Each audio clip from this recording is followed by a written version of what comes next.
Alors que nous réserve ce week-end du 11 novembre d'un point de vue sentimental et relationnel?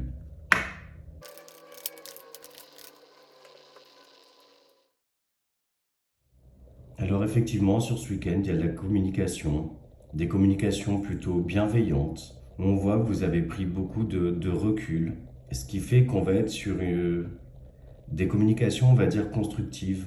Sur ce week-end, ouais, on choisit les mots, les bons mots, pour faire comprendre, faire passer des messages aussi, parfois de manière un peu subliminale, mais toujours dans ce but-là de tourner les choses à votre avantage, à essayer d'améliorer quelque chose. Pourquoi pas aussi prendre un nouveau départ? Il peut être question aussi sur ce week-end de révélations que vous faites ou qu'on vous fait, des confidences aussi, des choses que vous gardiez au fond de vous, discrètement, secrètement. Et pour moi, là, vous décidez justement de vous dévoiler en un sens.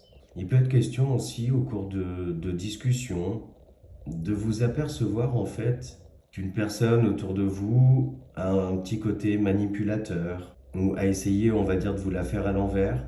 Et soit on vous le reporte, soit vous vous en apercevez en discutant avec cette personne-là que il y a quelque chose en fait qui manque de franchise, d'authenticité. Il y a quelque chose de caché pour moi. Il va être question donc du coup de ne pas réagir à chaud, mais au contraire de prendre un peu de recul, un peu de distance, essayer de comprendre aussi, dans ce but justement de ne pas créer de conflit.